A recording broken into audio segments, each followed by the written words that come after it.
What's up, everybody? My name is Rob Simmons, and Mr. Nightmare put out another horror story video. This one is called 3 Nightmarish Zoom Call Horror Stories. And this is the first Zoom video he's done before, so I'm looking forward to see what this has to store.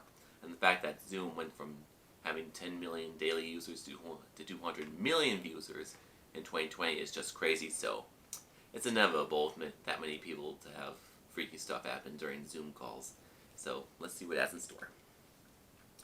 3, 2, 1.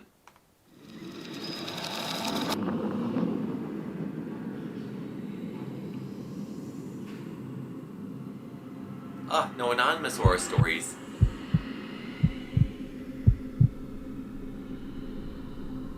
It was sometime in April, peak corona time in my state. Quarantining and lockdown were still in effect. There was nothing to do on Friday and Saturday nights besides Zoom calls with your friends. It was like a week after I finally hopped on the wave and agreed to jump on a Zoom call with my 4 friends, Ashley, Haley, Sylvia, and Alexa. It was a Friday night, and it was supposed to be our little Zoom drinking party. We were going to be playing drinking games and just staying up until the early hours of the morning. Ashley shared the link to join the Zoom call in our iMessage group chat. We joined one at a time, first Ashley, then me, then Haley and Sylvia. It seemed they were all on their laptops. I was the only one on my phone, so I switched to my laptop as well. It took a little while for Alexa to finally join, but when she joined, her screen was black. We all joked around, chanting Alexa's name and whatever, asking her what's up with her webcam. She started typing into the text chat of the Zoom call, saying she didn't know what was wrong with her webcam and microphone, that it said both were offline. We continued to joke around about it, but also tried helping her, though we didn't really know how to be of much assistance with that. Eventually she typed in the chat, "BRB, I'm gonna go try to figure this out." So we all went on to our drinking and just chatting on our video chat, while we figured Alexa was doing whatever to try to fix her computer. But something randomly happened sometime into our call.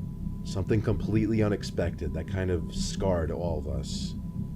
Alexa's cam suddenly started working, and her box went from black to showing an old creepy man doing something I really don't want to repeat. When he noticed the camera turned on, he jumped to close the laptop, and the screen went dark again. The 4 of us screamed and started freaking out. We tried calling Alexa, but now it seemed her phone was off. We didn't have her mom or sister's number, so we all agreed to drive over to Alexa's place to see what was going on. Her mom answered the door in her robe, looking concerned. We asked her if Alexa was home. She said yes and called her down. Alexa never responded though. Her mother said she had just gotten home an hour ago, but that Alexa's door was locked half an hour earlier. We all explained what happened on the Zoom call, and she freaked out and ran upstairs to bang on Alexa's door.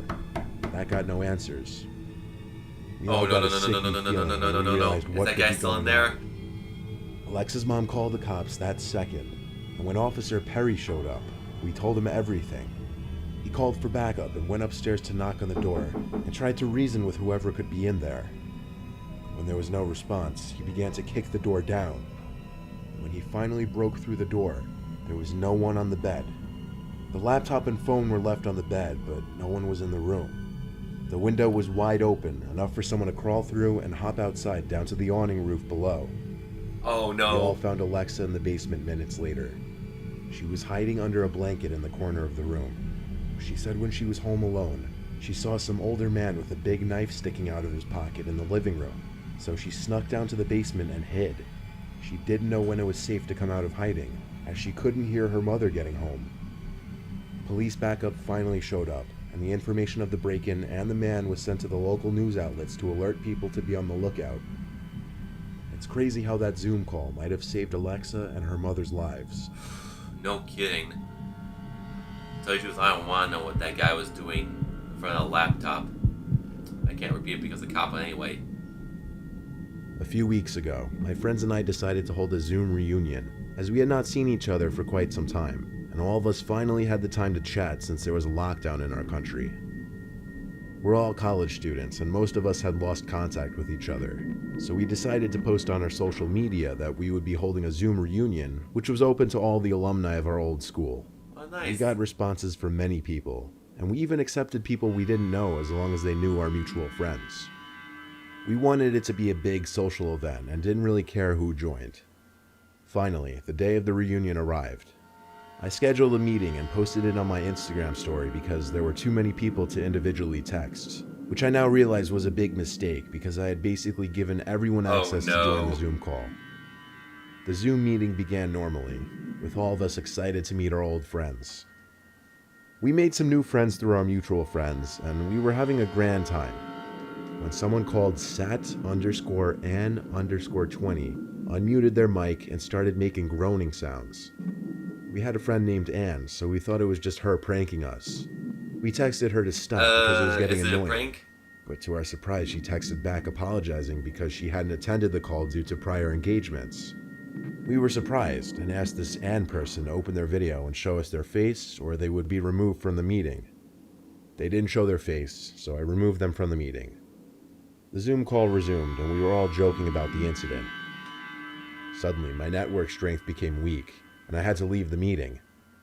I joined back soon after, but SatAn20 had somehow taken the opportunity and re-entered the meeting in the few seconds that we unlocked it. This time they began to share their screen and displayed a video of a black tunnel on loop. We were terrified and a lot of people were leaving the meeting because of it, but my friends and I were determined to find the person who was destroying our reunion.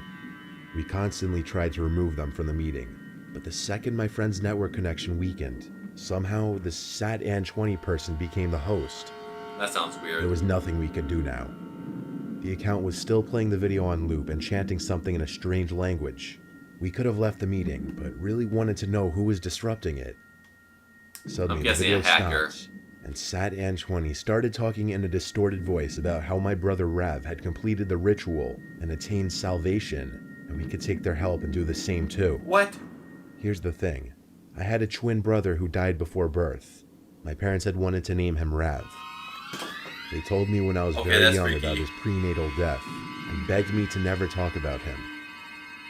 Only my grandparents and parents knew about him, as the subject was too painful to disclose to others. I had always wanted a twin, and blaming myself for his death, I never told anyone about him. Soon after, we had moved to a new city. I was certain that the only people who knew about my brother in the city were my parents. I had not told even my best friends about him. I had no idea how this SatAn20 person knew about him. They truly had no way of knowing that I knew about. With shaking hands, and now without a doubt convinced that this was a supernatural occurrence, I wordlessly exited the meeting. I do not know what happened afterwards. I didn't respond to my friends' texts and have since not talked to them. To this day, I know this is an experience I will not soon forget. Forever forget. But it'd also be a hacker horror story.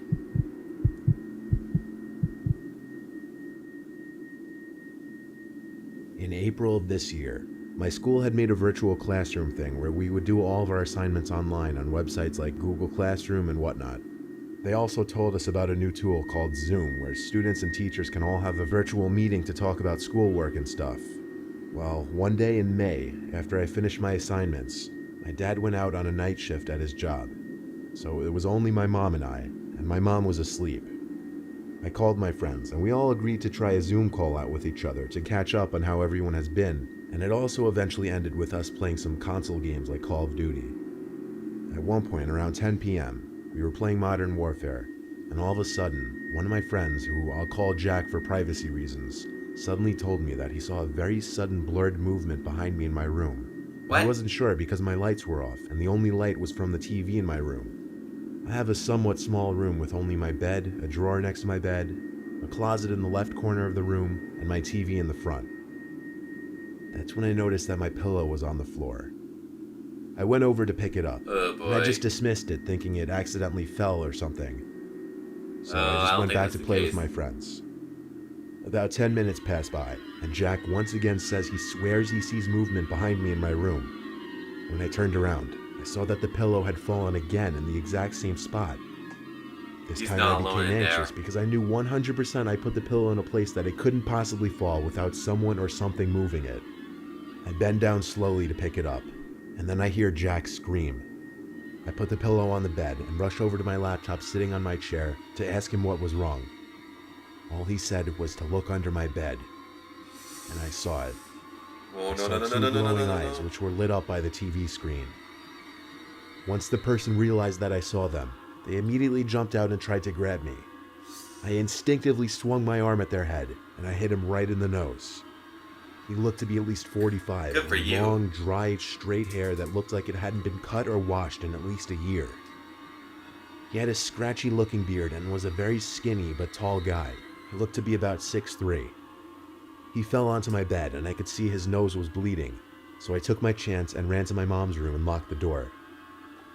I could hear his footsteps stomping through the house coming towards the room, so I immediately told my mom to call the police despite her groggily shouting at me to tell her what was happening.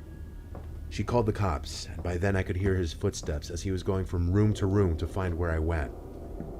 When he came to the room we were in, he tried the handle, and when he saw it was locked, he knew we were in the room.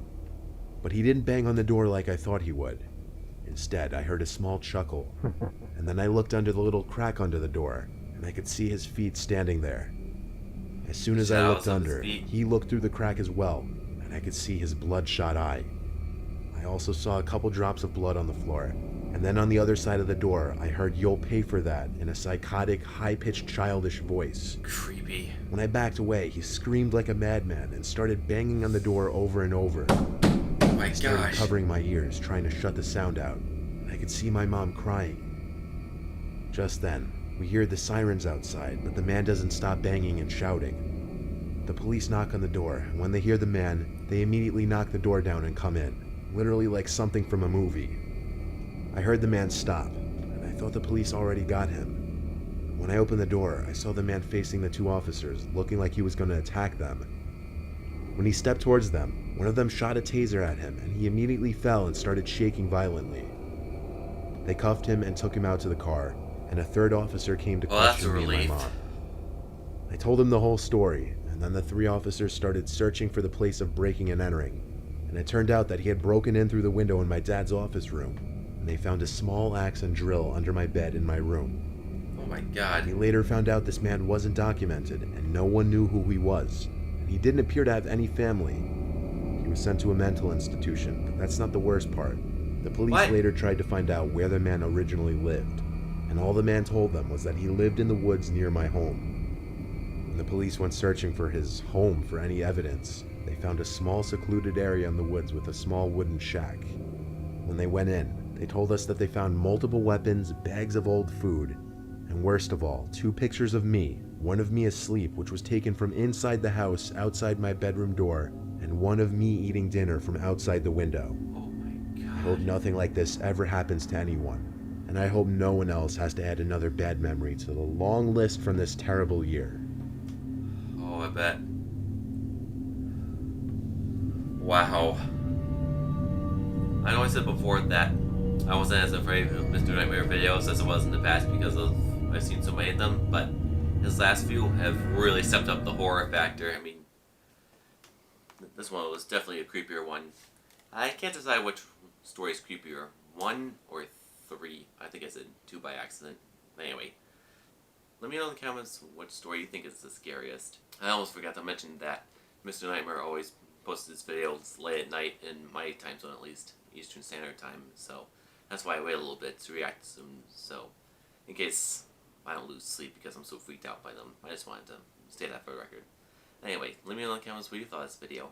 Thank you for watching, and please stay safe.